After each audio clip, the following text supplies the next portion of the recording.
Hello everybody and welcome back to Kerbal Space Program, where we are currently headed back to the Lunar Gateway at the conclusion of our Artemis 4 mission here. We need to bring these guys on back and begin work on Artemis 5. Although we might end up skipping Artemis 5 or using it as an opportunity to make modifications to our starship instead. Actually, adding a reaction wheel or 4 to our starship would probably be a really good idea. As I think about it, we don't need Artemis 5 in terms of the logistics vehicle because we've already got one, and I'm content with the logistics vehicle that we have right now. Let's warp our way around and prepare for this burn. We're drifting off of our node, but that should be absolutely okay. It's a 38.7 meter per second burn to get ourselves into our rendezvous position, and that should be absolutely fine. And yeah, I'm thinking right now, what if we put reaction wheels, like, on top of each of these modular girder segments? Maybe even on top of the ones down here. So 8 total small reaction wheels? We could potentially do that. It'd be a relatively safe location to put them, as opposed to, like, down here. And they would probably function just fine from there, I would think. So that should be okay. We're not actually heading to the node. We should be. I'm going to use a little monoprop to get us on the way over there because we've only got 15 seconds. So we're going to get turned right on over. Keep in mind, the only reaction wheel that we have right now is the one in our remote guidance unit, which is clearly insufficient. But we could pretty easily bring along 8 small reaction wheels, and we probably should. I'm commencing this burn right now, and let's get ourselves into position for this rendezvous. So about 0.6 meters per second, that should be reasonably fine. Okay, we'll call that good enough. We'll put this in kill rot, and how are we looking here? Well, that's going to be a bit problematic, actually. We can make it work, but it's not going to be pretty. Here's what I'm going to do. I'm going to warp here. We're not going to have a connection with the KSC. That's what the problem is going to be. So what we're going to have to do is we're going to have to warp up and let this come on in a little bit. We're going to have to go to relative velocity minus. We're going to have to put ourselves basically at a stop with the target location here. So we're going to start flipping this around, and that'll take some time. We can use Smart ASS, we can throttle to full, we can cut our throttle. Wait a second. No, we have crew. Like, Jeb can pilot this. It doesn't actually matter. Okay, never mind any of that. For some reason, I was thinking that we were uncrewed. We are not. We're not being piloted by remote. So this is fine. It doesn't matter that we're not connected. It's completely okay. So in that case, we need to do a burn somewhere around here or so. I'm just giving us a bit of a corrective burn, because we're not actually control locked here. Now we can head over to relative velocity minus, and that is going to put us at 0.2 kilometers with a relative speed of 55.6 meters per second. Okay. That is looking much better. We're just going to get this flipped on around. We've got lots of time here, actually, remarkably so. And this is absolutely okay. It doesn't matter that we're control locked, or that we would be control locked, because Jeb is here. He can just do the piloting for us. So that seems absolutely fine. I'm going to put us in kill rot here, and we're going to position this out over this direction. We need to start doing some braking here. But more specifically, what we're doing is a small corrective burn. Okay, I'm turning us. We're only 1.2 kilometers out right now, so we need to start doing some braking here. We're braking gently at this moment, but we really are going to need to crank up the braking quite soon. Just letting us get turned a bit. Okay. Bringing this right on down. 0.5 meter per second. That seems quasi-reasonable. Maybe a little bit too heavy on the braking. Where do we want to dock this guy? Well, the answer to that is we want to dock it here. We're too far out right now, so let's let this come in. We're going to have a fair amount of drift at this distance, moving at 0.5 meters per second. That's understood. And we're just going to bring this right on in. So we're now about 500 meters out. I'm not sure how far we have to be able to select this and set that as our target, but it's closer than this for sure. I'm going to use RCS here as best I can. Nope, that's not going to go well. Okay. So that is fine. We should probably flip this around. No, we shouldn't yet. Well, no, we're going to have to. We are going to have to. Okay, what is our minimum distance, like our minimum separation? 0.1 kilometers? Okay. We're going to warp in further here. There's going to be a fair amount of drift. Okay. This is fine. I don't mind this situation here. I'm going to bring down our relative speed. We should be close enough now, and we can also open this shield. So 0.3, 0.2, 0.1, and 0.0. That is good enough. Let's now get lined up correctly. So we want this docking port. We'll set as target, and we should be controlled from here, but that's okay. And we'll start pointing at that target. Then I want to take this, and I want to control from here, setting this docking port as our target. And let's just point at target.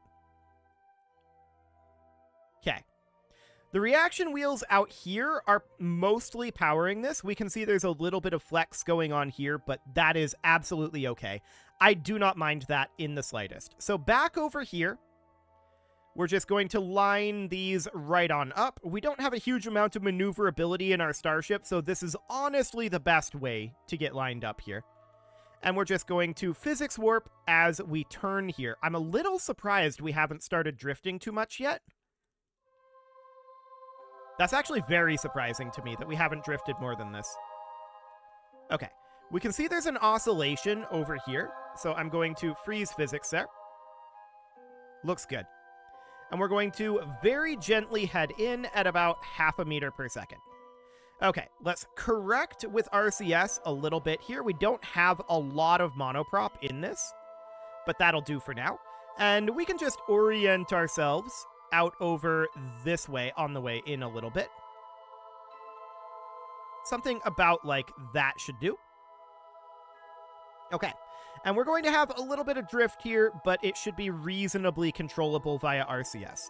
So at this point, we can bring our trajectory up a bit. How much monoprop do we have right now? Okay, we have a fair amount. Cool. So that seems fine. We're going to have less and less drift as we get closer. Beautiful. We've had a little bit of drift here, no doubt about that. We are bringing it up. About there or so. Coming in at a slightly awkward angle, but it should be good enough.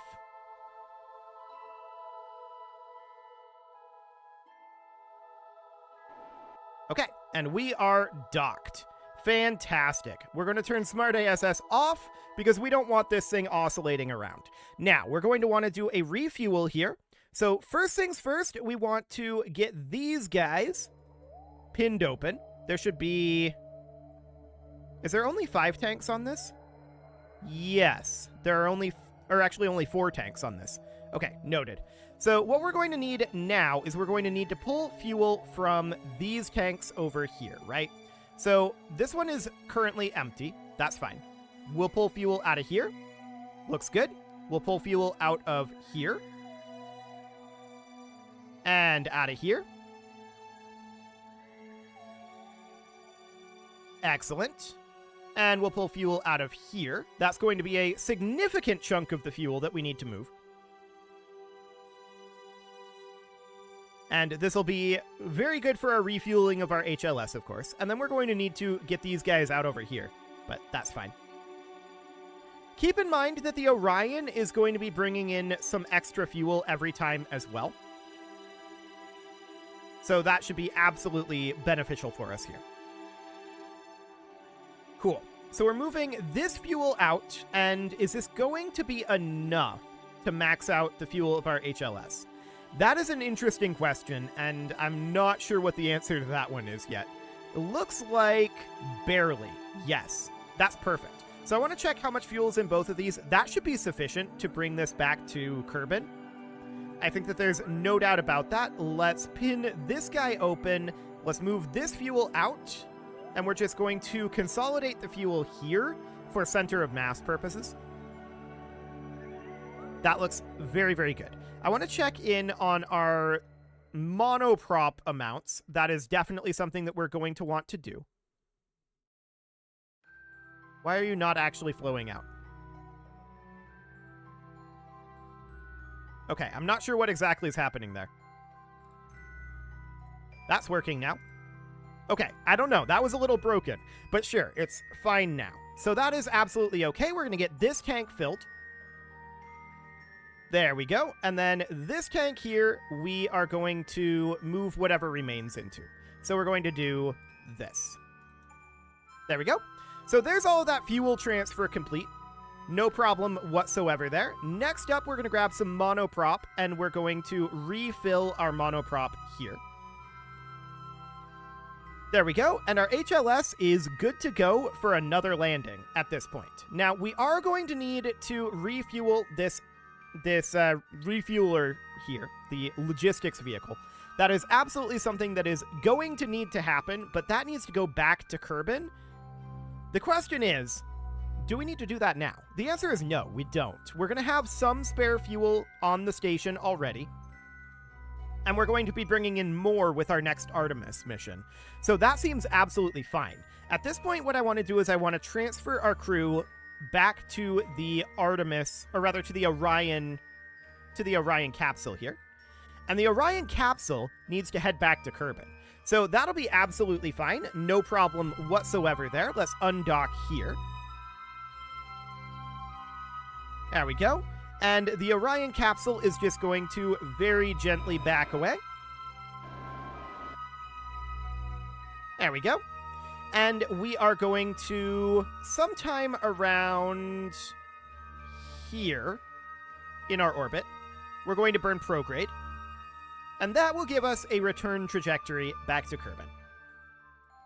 Beautiful. So I want this to be somewhere around... Actually, let's just set this at around 75 kilometers. That'll be fine. We can then do a deorbit burn from there. We've got a lot of delta V in this, so that should be absolutely okay. Beautiful. So we're going to align to that node. This thing is nice and maneuverable. And that'll be in about 49 minutes, so we can warp on forward to that. Goodbye, Lunar Gateway. We will be back. So we're commencing this burn in about 1 minute here. Let's warp forward for that. 50 seconds, 40, 30, 20, 10, and 3, 2, 1, 0 mark. This engine is not active. Let's activate that engine. Okay, fantastic. So we're going to activate this engine. This is going to burn some amount of fuel to return us back. This amount of fuel should be more than sufficient. And I just want to feel this out, right? That's the overall goal at this moment. So we're in escape trajectory now. Fantastic. And that's 1.8 meters per second. We can dial that down to about there. That'll do. So next we can head back to Kerbin, and we don't really care exactly where we come back, but all I want to do is add a maneuver here, and that's going to be decelerating this down to about 10 kilometers, which will be more than enough to return us to the surface. 936? Okay, so overall, we're looking at somewhere around 1,100 meters per second for this maneuver. To be clear, this is not the most efficient way to do this. The better way to do it would just be to aerobrake from where we are right now. You know what? Let's do it. I'm going to bring this down. We're going to put this at about 20 kilometers to put a little bit more air between us and the ground, because we're going to have a lot more speed than normal coming in here from the moon, but that should still be good enough. At this point, we technically don't need any additional fuel. That is going to be a less safe re-entry, but with this particular design, it should be plenty to be honest. So let's just do that for now. It's much more fuel efficient, but there's a lot less safety margin. No doubt about it. So we can just warp our way back to Kerbin at this point. Here we come, Kerbin. We're currently loading into the Kerbin sphere of influence. Okay, where are we? Where is Kerbin? Down? Sure. That seems absolutely fine. So we may want to do a re-entry burn here. Actually, I shouldn't retract the solar panels now. We have no electric charge right now, and we definitely want to have electric charge. We're a long ways away from Kerbin, and the sun is currently occluded. So we're going to have to wait until this clears. We want to have electric charge. Okay. Fantastic. We're going to want to stow away our, and I want to be in surface velocity minus. We're going to want to stow away our solar panels fairly soon here. Okay. And inward we come. Just letting this drop on down. We're now in the atmosphere, so let's retract our solar panels. There we go. And I'm going to commence a braking burn fairly soon here. We are about a minute away from our periapsis. I'm going to commence this burn now, and we'll burn this down to around 1,500 meters per second. Oh, we should definitely retract this antenna as well. That's going to burn off. Okay, let's just continue to burn here for a while. We need to decelerate a lot. Down to around 10 kilometers. Okay, that looks good. I'm going to separate out this engine. There we go. And we're going to just utilize our heat shield here and slow down as much as we can. We are coming in quite steeply. There's no doubt about that, but we'll see how it goes.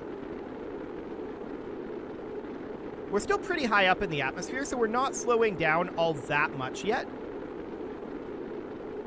This heat gauge is mildly worrying, but for the moment it should be okay.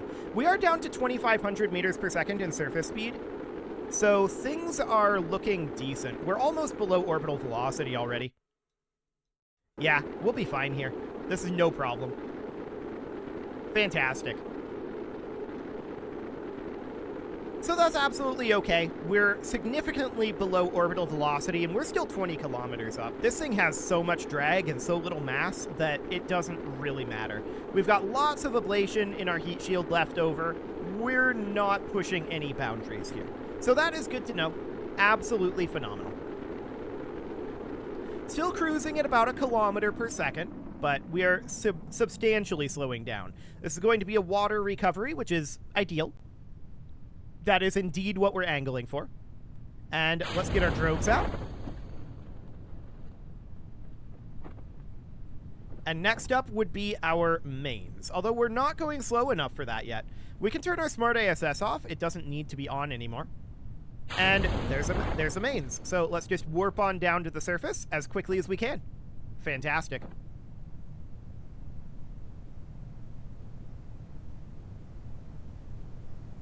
And back we come.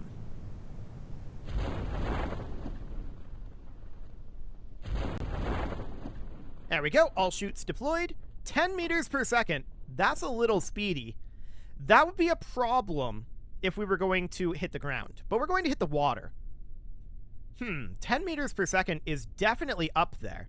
We definitely don't want to be physics warping when we splash down here. We might want to make an alteration to this. It's probably because of the weight of the monoprop. It's fine when we're splashing down, but 10 meters per second, if we were going to land on land, was going to be a significant issue. So we'll recover this vessel. That is absolutely fine for the moment, and I think we should probably strongly consider adding another shooter too. Yeah, we should consider that. We absolutely should consider it. 2 drogues will be more than sufficient on the drogue shoots. I'm talking about an extra main. We would want to be down to like 6 to 7 meters per second. We would probably be okay on land because of the impact velocity of the heat shield. But it's a little spicy. So that is noted. Let's hop into the VAB. Let's make a couple of alterations to our Orion capsule. And we're also going to be bringing up, and I want to base this off of probably the Artemis 3, because we're not going to be bringing the logistics module. We've already got a logistics module good to go. We're going to be bringing a couple of modifications to our HLS. So we're going to work off of the Artemis 3 here. I do want to consider tossing in an additional main chute. So something along the lines of this. I don't like that positioning at all. Like this. Okay, that'll do. And then as far as bringing in our reaction wheels, well, we could potentially put some in here, but I don't know how much space they take up. It probably won't fit in here, so we're looking to bring in some, like, small reaction wheels, right? We know that what we're looking to put them on is modular girder segments, so in terms of size here, it does not like attaching to the side of this. Okay. That is absolutely noted. We could bring in cubic octagonal struts to attach it onto the top of that. So that would end up being something kind of like this. I mean, it's ugly.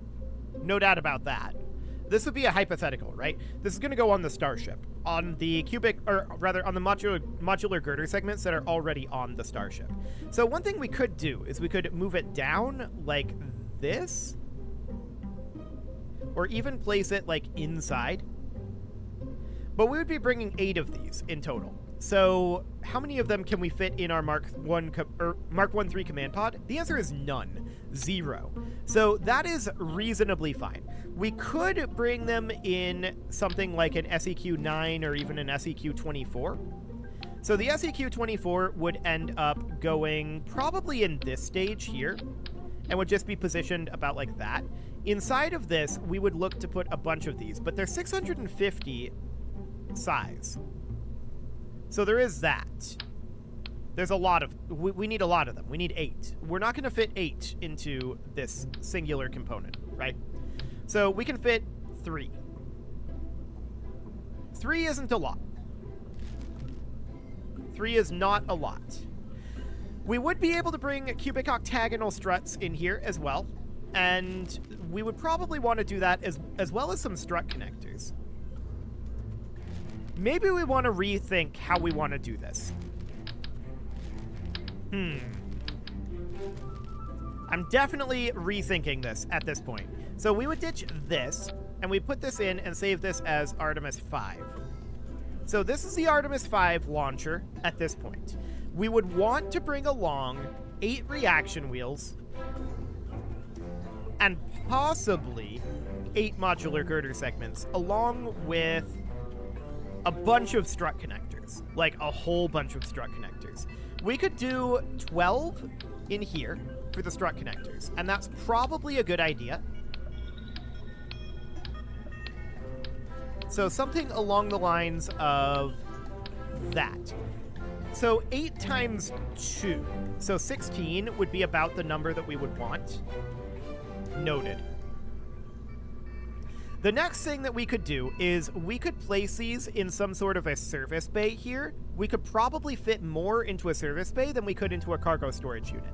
So that would end up being a 2.5 meter service bay, which is going to be on this stage. This is going to be an expendable service bay. We're not going to recover it.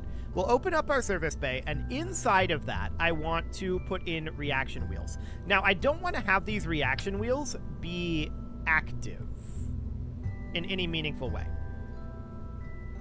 I'd like to put 4 of them in there, but they kind of need an attachment point.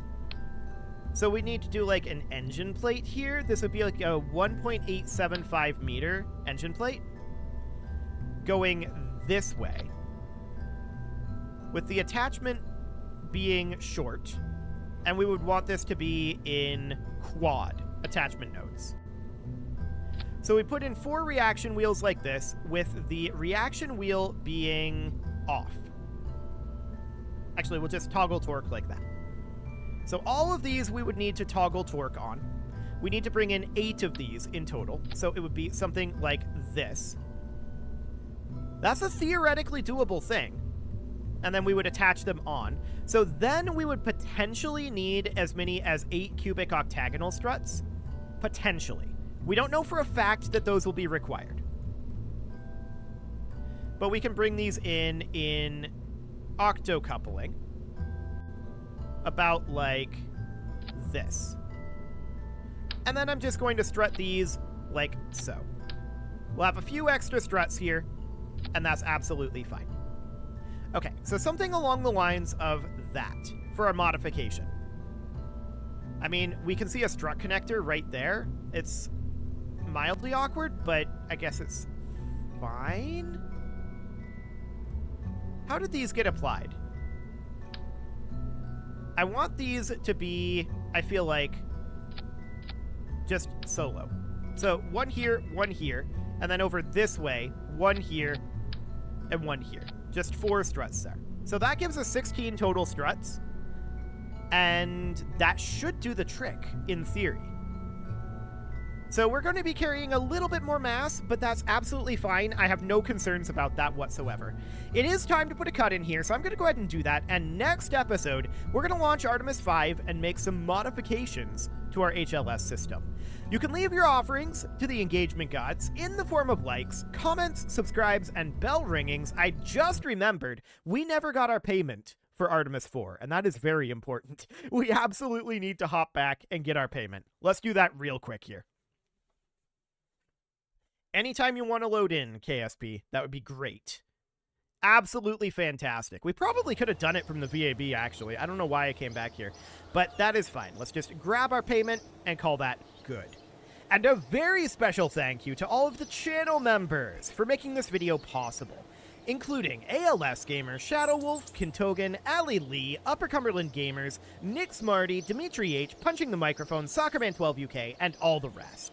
And of course, you. Thank you for watching. If you'd like to support the channel, you can click the join button down below the video, and as always, I will see you all next time.